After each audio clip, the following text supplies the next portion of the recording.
Assalamualaikum. Welcome to the class Inferential Statistics. Previously आप लोगों से रिक्वेस्ट की थी कि आप फर्स्ट चैप्टर जो है उसको उसके जो नोट्स हैं वो डिस्कस कर लें और तो वीडियोस भी आपके साथ शेयर की गई थी. Today we are going to discuss the estimation and confidence interval. It's chapter number 9. आपकी बुक में इसका चैप्टर नंबर चेंज हो सकता है, but the topics are available in your book. So the goals of these chapters are define a point estimation, then define level of confidence, then construct a confidence interval for the population mean when the population standard deviation is known, and the same we are constructing the confidence interval for the population mean when the population standard deviation is unknown, and then construct a confidence interval for the population proportion, and in the end determine the sample size for attribute and variable sampling. So we will start our discussion with the define the point estimation. A point estimation is the statistic computed from sample information which is used to estimate the population parameters. तो यहाँ पर दो नई चीज़ें discuss हुई हैं जी. एक तो है statistic, second is the parameter. So previous जो आपने लेक्चर अटेंड किया उसमें दो चीज़ों के बारे में पहले डिस्कशन हुई, सैम्पल और पॉपुलेशन के बारे में. तो पॉपुलेशन को एज अ होल जब आप किसी भी ऑब्जेक्ट को डिस्कस कर रहे होते हैं उसके तमाम ऑब्जेक्ट्स को जब कलेक्टिवली देखें तो वो पॉपुलेशन होती है, और उसमें से जब सैंपल निकाल लिया जाता है, कुछ लोगों को सेलेक्ट कर लिया जाता है तो इसे सैंपल कहते हैं. You can take the example of your blood. जब आपकी बॉडी में सारा ब्लड सर्कुलेट कर रहा है वो आपकी पॉपुलेशन है, और उसमें से सैंपल के तौर पे आप 1 cc 2 cc 3 cc ब्लड ले लेते हैं टू चेक इट आउट कि इस ब्लड में कौन कौन से जो है वो पार्टिकल्स अवेलेबल हैं, तो उसको हम सैंपल कहते हैं. तो ब्लड टोटल में जो है पॉपुलेशन है और उसका जो छोटा पोर्शन निकाल लिया जाता है वो सैंपल हो जाता है. तो वो जो सैंपल आपने कैलकुलेट किया है, जो सैंपल निकाला है, उसके ऊपर कोई भी टेस्ट आप अप्लाई करते हैं, उसका मीन निकालते हैं, उसका मीडियन निकालते हैं, उसका स्टैंडर्ड डेविएशन निकालते हैं, तो उसे हम कहते हैं स्टैटिस्टिक. तो उसे क्या कहा जाता है? स्टैटिस्टिक कहा जाता है. Well at the other and, लेकिन अगर पूरी पॉपुलेशन से रेलेवेंट अगर आप कोई चीज़ कैलकुलेट कर रहे होते हैं कि पूरी पॉपुलेशन का जब स्टैंडर्ड डेविएशन या मीन निकालते हैं तो उसे हम पैरामीटर कहते हैं. तो स्टैटिस्टिक जो है वो सैंपल का होता है और पैरामीटर जो है वो है पॉपुलेशन का होता है. तो अब इस डेफिनेशन को हम दोबारा से डिस्कस करते हैं. A point estimation is the statistic computed from sample information which is used to estimate the population parameter. Means कि आप सैंपल की बेसिस पे सैंपल स्टैटिस्टिक्स कैलकुलेट करते हो और उसी की बेसिस पे आप एस्टिमेट कर रहे होते हो पॉपुलेशन पैरामीटर के. मीन्स कि आपने सैंपल की एवरेज कैलकुलेट की और आपने एस्टिमेट किया कि ये पॉपुलेशन की एवरेज हो सकती है. तो इस टेक्निक को हम कहते हैं point estimation. Means sample statistics को पॉपुलेशन पैरामीटर के साथ एसोसिएट करना, that is known as sample statistics. Now have a look at the confidence interval estimates. A confidence interval estimate is a range of values constructed from sample data so that the population parameter is likely to occur within the range at a specified probability. This specified probability is called the level of confidence. So confidence interval असल में हम sample की basis पर दो ऐसे points identify करते हैं कि आपकी population की value उन दो points के दरमियान आए.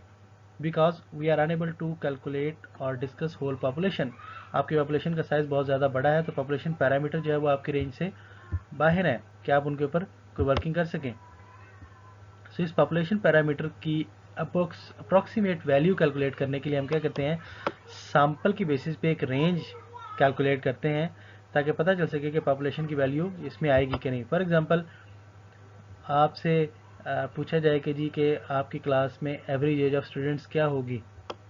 ठीक है, तो हिस्टोरिकल डाटा के मुताबिक के पहले हमारे पास जो भी क्लासेस आई हैं बीबीएस की, तो उनकी एवरेज एज जो है वो 20 से लेके 25 ईयर्स के दरमियान होती है.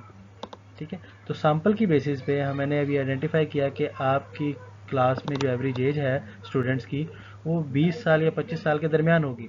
ठीक है, तो मैं पॉपुलेशन पैरामीटर से रेलेवेंट इंडिकेशन कर रहा हूँ, एक एस्टिमेशन दे रहा हूँ. ठीक है, तो that is known as confidence interval estimate. और ये मैं कितना परसेंट श्योर हूँ कि ये एवरेज जो है वो स्टूडेंट्स की एज जो है वो 20 से 25 के दरमियान होगी, आई एम 90% कॉन्फिडेंट कि 90% चांस हैं कि स्टूडेंट्स जो हैं वो 20 से 25 के दरमियान होंगे। 10% ऐसे स्टूडेंट भी हो सकते हैं जिनकी एज या तो 20 साल से कम हो या 25 साल से ज़्यादा हो। सो ये जो मैंने परसेंटेज आइडेंटिफाई की, इसे हम कहते हैं लेवल ऑफ कॉन्फिडेंस, कि आपका लेवल ऑफ कॉन्फिडेंस 90% है। आप जितनी ज़्यादा रेंज बढ़ाते जाएंगे आपका कॉन्फिडेंस बढ़ता जाएगा। अगर मैं कहूँ कि आपकी क्लास के एवरेज स्टूडेंट्स की एज 18 साल से 30 साल के दरमियान है, तो आप आई एम प्रेटी श्योर 99% कि आपका लेवल ऑफ कॉन्फिडेंस 99% हो जाएगा, क्योंकि अब मैंने रेंज बढ़ा दी है, इंटरवल बढ़ा दिया है कि 18 साल से लेकर 30 साल के दरमियान आपकी क्लास के स्टूडेंट्स की एवरेज एज होगी। मीन्स के हर एक स्टूडेंट्स की अलग-अलग एज कैलकुलेट करें तो हर स्टूडेंट जो है वो 18 से 30 के दरमियान आएगा। तो मैं 99.9% श्योर हूँ, तो लेवल ऑफ कॉन्फिडेंस मेरा 99% हो गया। ठीक है जी, तो पॉइंट एस्टिमेशन और confidence interval. Now have a look at the factors affecting confidence interval estimates, के कौन कौन से फैक्टर हैं जो कि कॉन्फिडेंस इंटरवल एस्टिमेट्स को अफेक्ट कर रहे होते हैं। The factor that determine the width of a confidence interval, कि रेंज बढ़ गई। जैसे मैंने पहले कहा था कि 20 से 25 साल के दरमियान ये विड्थ थी इसकी, हम बाद में मैंने कहा कि 18 से 25 साल के दरमियान होगी आपके क्लास के स्टूडेंट्स की एवरेज एज, तो विड्थ जो है वो इंक्रीज कर गई है। That is depending on the different factors. वो फैक्टर्स कौन से हो सकते हैं, जिसमें सबसे पहला फैक्टर है the sample size, n. N जो है उसको सैंपल साइज कहते हैं, कि जितना कम सैंपल साइज होगा उतना आपका कॉन्फिडेंस इंटरवल बड़ा होता जाएगा, because you are not pretty sure. आपने आपकी क्लास के फर्स्ट पर 100 स्टूडेंट्स थे, उसमें से सिर्फ 5 स्टूडेंट से आपने पूछा कि आपकी एज क्या है। ठीक है, तो अब आप उन 5 के बेसिस पे जब 100 से रेलेवेंट डिसीजन मेकिंग करोगे तो उतना आप एक्यूरेट नहीं होगे, आपको ज़्यादा विड्थ रखनी पड़ेगी। और जितना ज़्यादा बड़ा सैंपल साइज आप ले लेंगे आप उतना ज़्यादा एक्यूरेट होते चले जाएंगे, और आप छोटा इंटरवल पे भी छोटी विड्थ के ऊपर भी आप एक्यूरेट रिजल्ट्स प्रोवाइड कर सकते हैं। सेकंड फैक्टर जो इफेक्ट करता है that is the variability in the population. Variability means standard deviation, ये जो सिग्मा या एस से डिनोट करते हैं हम, स्टैंडर्ड डेविएशन। तो अगर आपकी पॉपुलेशन में वेरिएशन ज़्यादा होगी तो आपको एस्टिमेट देने में प्रॉब्लम आएगी। ठीक है, जैसे इवनिंग की क्लास को हम लें तो इवनिंग में जो है वो 18 साल के स्टूडेंट्स भी हैं, 22 साल के स्टूडेंट्स भी हैं, और कुछ जो जॉब होल्डर्स हैं वो 30, 35, 40 साल के लोग भी हैं, तो वेरिएशन ज़्यादा है। जब आपकी पॉपुलेशन में वेरिएशन ज़्यादा होगी तो आपको विड्थ ज़्यादा रखनी पड़ेगी, और जब आपकी पॉपुलेशन में विड्थ वेरिएशन कम होगी तो आपको विड्थ कम रखनी पड़ेगी, आपका इंटरवल छोटा होगा।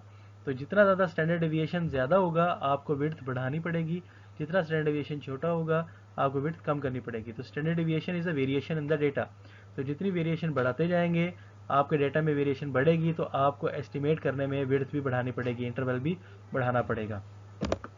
थर्ड फैक्टर जो कि इफेक्ट करता है आपके कॉन्फिडेंस इंटरवल की विड्थ पे, that is the level of confidence, कि आप कितना परसेंट श्योर होना चाहते हो कि आपके रिजल्ट्स एक्यूरेट हैं। आप कितना कॉन्फिडेंस चाह रहे हो अपने रिजल्ट्स में। आप चाहते हो कि मैं 50% भी अगर मेरे रिजल्ट्स ठीक हो जाएं तो मेरा गुजारा हो जाएगा, तो आप छोटी विड्थ के साथ भी एस्टिमेट दे सकते हैं कि आपकी क्लास की एज जो है वो 22 से 25 के दरमियान होगी, कि 50% स्टूडेंट जो है वो आपकी क्लास के 22 साल से 25 साल के दरमियान आ जाएं। लेकिन आप कहें कि जी 90% स्टूडेंट जो है वो किस एज ग्रुप के दरमियान आएंगे, तो आपको अब थोड़ी सी विड्थ बढ़ानी पड़ेगी। दैट मे बी 19 से लेकर 27 साल के दरमियान आपके स्टूडेंट 90% स्टूडेंट जो है उनकी एज 19 साल से लेकर 27 साल के दरमियान होगी। तो आप लेवल ऑफ कॉन्फिडेंस जितना ज़्यादा बढ़ाएंगे आपको रेंज भी विड्थ भी बढ़ानी पड़ेगी। So these were the factors which were affecting on the confidence interval. Now have a look on the interval estimates interpretation, कि आपका जो इंटरवल है जो आपने डिफाइन किया है उसको आप इंटरप्रेट कैसे करेंगे। For a 95% confidence interval, about 95% of the similarly constructed intervals will contain the parameters being estimated. Also 95% of the sample means for the specified sample size will lie within 1.96 standard deviation of the hypothesized population.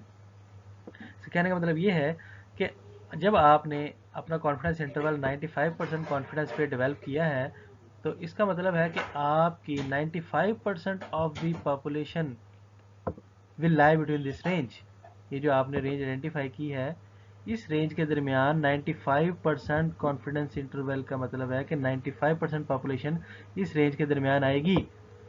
Means आपने एक sample size 50 लोगों का select किया है 1000 के अंदर से, अब 50-50 के आप जितने भी सैंपल चूज करते जाएंगे उनका जो मीन है वो इसी रेंज के दरमियान आएगा, ये जो आपने आइडेंटिफाई की है। ठीक है, आगे जाके हम कुछ टेस्ट यूज करने वाले हैं जिसमें प्रोमिनेंट टेस्ट होगा Z टेस्ट, Z टेस्ट जिसे आप कहते हैं, इसको Z टेस्ट कहा जाता है। इसके अलावा हम एक और टेस्ट भी यूज करेंगे जिसको T टेस्ट कहा जाता है, T टेस्ट। ठीक है, तो इन दो टेस्ट की बेसिस पे हम अपना लेवल ऑफ कॉन्फिडेंस आइडेंटिफाई करते हैं और उस लेवल ऑफ कॉन्फिडेंस के ऊपर कॉन्फिडेंस इंटरवल फाइंड आउट कर रहे होते हैं कि वो कौन से दो पॉइंट्स हैं जिन दो पॉइंट्स के दरमियान 95% और 90% वैल्यूज जो है वो पॉपुलेशन की आएंगी। तो यहाँ पर ये जो 1.96 इन्होंने डिस्कस किया है,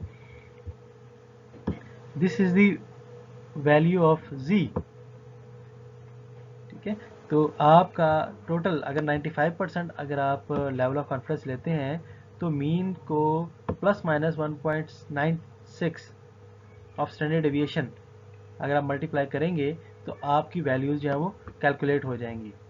ठीक है, तो that is the formula written over there, mu plus 1.96 sigma over n under root, और दूसरा है mu minus 1.96 sigma over n under root. ठीक है, तो प्लस साइड पर प्लस वाली वैल्यू आ जाएगी, नेगेटिव साइड पर नेगेटिव वैल्यू आ जाएगी। और ये जो बेल शेप नजर आ रही है इसे हम कहते हैं नॉर्मल डिस्ट्रीब्यूशन। ये क्या है हमारी नॉर्मल डिस्ट्रीब्यूशन। तो इसके सेंटर में जो है वो मीन होता है, राइट साइड पर पॉजिटिव वैल्यूज होती हैं, राइट साइड पर हमारे पास पॉजिटिव वैल्यूज आती हैं और लेफ्ट साइड पर हमारे पास नेगेटिव वैल्यूज आती हैं। That's why that mu minus 1.96 sigma over n under root आ रहा है और प्लस साइड पर mu plus 1.96 sigma over n under root आ रहा है। ठीक है, सो मैं दोबारा से मैं इसको रीड कर देता हूँ। For a 95% confidence interval about 95% of this similarly constructed intervals will contains the parameter being estimated. तो आप अगर 95% पर कॉन्फिडेंस इंटरवल प्लॉट कर रहे हैं तो 95% of the total observation will lie between this range जो आपने इन फार्मूलाज के थ्रू कैलकुलेट की है। डिटेल में हम इन फार्मूलाज को डिस्कस करेंगे जी, अभी सिर्फ इंटरवल जो आपने कैलकुलेट किया उसको इंटरप्रेट करने का तरीका भी हमने देखा है। सो करेक्टरिस्टिक्स, अब हम बात कर लेते हैं टी डिस्ट्रीब्यूशन की। हमने दो टाइप की डिस्ट्रीब्यूशन अभी डिस्कस की, एक तो टी डिस्ट्रीब्यूशन होता है और एक Z डिस्ट्रीब्यूशन होता है। ठीक है, तो टी डिस्ट्रीब्यूशन जो है वो Z डिस्ट्रीब्यूशन के जैसे ही होता है। It is like the Z distribution. Continuous distribution है, it is like the Z distribution bell shaped. अभी हमने डिस्कस किया जो नॉर्मल डिस्ट्रीब्यूशन होती है वो बेल शेप्ड होती है, जैसे जो लास्ट में हमने डिस्कस किया ये वाली जो शेप है ये बेल शेप है, कोई बेल शेप होती है। Z और T दोनों की बेल शेप होती है। There is not one T distribution but rather a family of T distribution. All T distributions have a mean of 0 but their standard deviation differ according to the sample size। कि जो T distribution है वो family होती है, उनकी shape तो bell की तरह होती है लेकिन उनका स्टैंडर्ड डेविएशन चेंज होता है, कुछ इस शेप में होगी, कुछ का जो है वो कर्टोसिस ऊपर चला जाएगा, ठीक है, कुछ का बिल्कुल ही छोटा हो जाएगा। तो ये सारी सारी बेल शेप में है लेकिन इनका स्टैंडर्ड डेविएशन चेंज हो रहा है तो इनकी शेप जो है वो चेंज हो जा रही है, कुछ ज़्यादा हाइट पे चली जाती है, कुछ स्टीपर रह जाती हैं because of the sample size and standard deviation. चौथा कैरेक्टरिस्टिक्स है the T distribution is more spread out and flatter at the centre than the standard normal distribution. As the sample size increase, however, the T distribution approaches the standard normal distribution। तो जितना sample size छोटा होगा इसकी जो shape है वो less bell shape में होती है और जैसे जैसे स्टैंडर्ड डेविएशन आपका सैंपल साइज बढ़ता चला जाएगा, इंक्रीज करता चला जाएगा, ये स्टैंडर्ड नॉर्मल डिस्ट्रीब्यूशन की तरफ मूव करती चली जाएगी। ठीक है, तो टी और Z डिस्ट्रीब्यूशन ऑलमोस्ट सेम ही होते हैं लेकिन जब आपका सैंपल साइज छोटा होता है तो आप टी डिस्ट्रीब्यूशन लगाते हैं, जब आपका सैंपल साइज ज़्यादा हो जाता है तो फिर आप Z डिस्ट्रीब्यूशन की तरफ चले जाते हैं। नॉर्मली हम टी डिस्ट्रीब्यूशन को ज़्यादा यूज़ कर रहे होते हैं क्योंकि आपने इन्फ्लुएंशियल स्टैटिस्टिक्स आप पढ़ रहे हैं, डिस्क्रिप्टिव स्टैटिस्टिक्स में आपने Z और टी डिस्ट्रीब्यूशन पे दो चैप्टर्स पढ़े हुए हैं, तो इस वजह से मैं बड़ा शॉर्टली इसके बारे में आपको बता रहा हूँ। So this is the comparison of Z distribution and T distribution. So look it out, their shapes are almost same but you look it out, the T distribution it is quite steeper, ये ज़्यादा height पे नहीं है, ज़्यादा फैली हुई है, और T डिस्ट्रीब्यूशन जो थोड़ी सी हाइट पर है और इसकी विड्थ भी थोड़ी कम है। नॉर्मली 95% कॉन्फिडेंस इंटरवल पर अगर आप देखें तो यहाँ पर रेंज थोड़ी कम आ रही है लेकिन जो टी डिस्ट्रीब्यूशन है वहाँ पर रेंज जो है वो ज़्यादा आ रही है। ये एक बेसिक डिफरेंस है जो हमने लास्ट पॉइंट में डिस्कस किया है। जब हम टी डिस्ट्रीब्यूशन की यूज़ करेंगे तो इसका मतलब है कि आपका सैंपल साइज जो है वो स्मॉल है, स्मॉल सैम्पल साइज होगा तो आप टी डिस्ट्रीब्यूशन यूज़ करेंगे, and that is there number of writers have identified the different range. कुछ राइटर्स के मुताबिक 30 के सैम्पल साइज तक, 30 या इससे बिलो का जो सैम्पल साइज होगा तो हम टी डिस्ट्रीब्यूशन यूज़ करेंगे। अगर 30 से ज़्यादा हो गया सैम्पल साइज तो हम जी डिस्ट्रीब्यूशन यूज़ करेंगे। लेकिन नॉर्मली ये सैम्पल साइज वेरी कर रहा होता है। Some writers are also identifying the higher range of for the T distribution. और आज आप रिसर्च यूज़ करेंगे तो रिसर्च के आपका सैम्पल साइज जितना भी होगा, बिकॉज आपकी पॉपुलेशन का प्रोपोर्शन के हिसाब से हम लेंगे। आपकी पॉपुलेशन नॉर्मली मिलियंस में होती है, तो उस हिसाब से आपका सैम्पल साइज अगर 300-400 का भी हो तो उसकी प्रोपोर्शन बहुत थोड़ी बन रही होती है, इस वजह से हम उसमें टी डिस्ट्रीब्यूशन को यूज़ कर रहे होते हैं। Now have a look on the formulas which we are using for the interval estimates for the mean, कि आपका मीन जो है वो किन दो वैल्यूज़ के दरमियान लाई करेगा। तो उसके लिए अगर आपका स्टैंडर्ड डेविएशन नोन है पॉपुलेशन का, दिस इज सिग्मा। सिग्मा क्या है? पॉपुलेशन का standard deviation, it's a population standard deviation. तो अगर आपका पॉपुलेशन स्टैंडर्ड डेविएशन आपको पता है तो फिर आप जी टेस्ट लगाएंगे, और अगर आपका पॉपुलेशन स्टैंडर्ड डेविएशन नहीं है और सैंपल स्टैंडर्ड डेविएशन आप यूज़ कर रहे हैं तो फिर आपको टी टेस्ट लगाना पड़ेगा, बिकॉज कॉन्फिडेंस इंटरवल में हम पॉइंट एस्टिमेशन यूज़ करेंगे। और पॉइंट एस्टिमेशन क्या होती है कि सैंपल के स्टैटिस्टिक को पॉपुलेशन के पैरामीटर से रिप्लेस करना। तो यहाँ पर आप फार्मूला में चेंज देखें तो सिग्मा की जगह पर एस आ गया है, मीन्स कि हमने सैंपल स्टैटिस्टिक को रिप्लेस कर दिया है पैरामीटर से। ठीक है, बाकी फार्मूला सेम है। X bar is a mean, ये क्या है?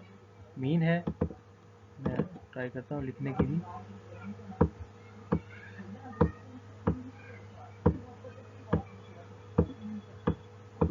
और ये है standard deviation.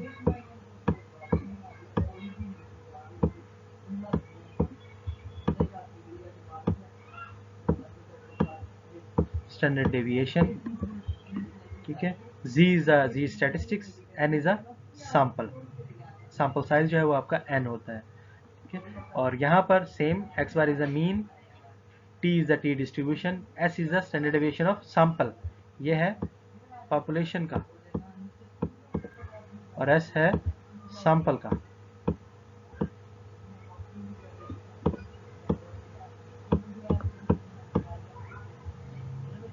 So sample standard deviation, standard deviation of the sample is s, बाकी n जो है वो आपका सैंपल साइज है। तो इन दोनों के फार्मूले ऑलमोस्ट सेम है।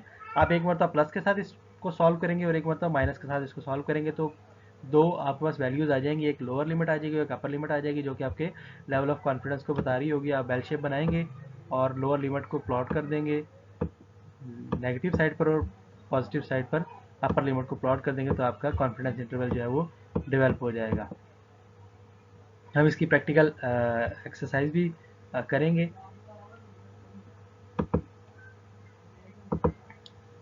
So now have a look this. You use z distribution if the population standard deviation is known, then sample size greater than 30। तो आपका sample size भी 30 से बड़ा हो या population standard deviation given हो तो फिर आप z distribution को अप्लाई करेंगे over there। सेकेंड केस में t distribution उस वक्त अप्लाई करेंगे जब standard deviation हमारे पास मालूम नहीं है, ठीक है, and the sample size is less than 30, तो फिर हम टी डिस्ट्रीब्यूशन को यूज़ करेंगे। तो दैट्स वाई, क्योंकि हमारे पास पॉपुलेशन का स्टैंडर्ड डेविएशन अवेलेबल नहीं है, तो हम क्या करेंगे, पॉइंट एस्टिमेशन को यूज़ करते हुए सैम्पल स्टैंडर्ड डेविएशन को प्लॉट कर देंगे या उसकी वैल्यू ले लेंगे instead of population standard deviation. तो पॉपुलेशन के स्टैंडर्ड डेविएशन की जगह पर सैम्पल स्टैंडर्ड डेविएशन को यूज़ करना, इसे हम क्या कहते हैं, पॉइंट एस्टिमेशन, जो अभी हमने इस लेक्चर के स्टार्ट में डिस्कस किया। So when to use z और t distribution for the confidence interval computation, अभी तक हमने जो डिस्कस किया उसमें assume the population is normal। दोनों सूरतों में पॉपुलेशन का नॉर्मल होना ज़रूरी है, t के लिए भी और z के लिए भी, ठीक है। और if the population standard deviation is known or not known, अगर हमारे पास पॉपुलेशन स्टैंडर्ड डेविएशन नहीं मालूम तो हम फिर टी डिस्ट्रीब्यूशन यूज़ करेंगे, और अगर आप पॉपुलेशन स्टैंडर्ड डेविएशन मालूम है तो फिर हम जाएंगे जी डिस्ट्रीब्यूशन की तरफ। तो सेकंड पैरामीटर क्या था कि अगर सैंपल साइज 30 से बिलो है तो हम टी डिस्ट्रीब्यूशन यूज़ करेंगे, और 30 से ज़्यादा है तो हम जी डिस्ट्रीब्यूशन यूज़ करेंगे। So that was all about this chapter. Next हम कंटिन्यू करेंगे इस डिस्कशन को with the practical example as well. इससे रेलेवेंट कोई भी क्वेश्चन, कोई भी प्रॉब्लम हो तो आप अपनी क्लास के ग्रुप में डिस्कस कर सकते हैं, और जो लोग ग्रुप में नहीं हैं वो इस वीडियो के कमेंट सेक्शन में क्वेश्चन पूछ सकते हैं। Thank you.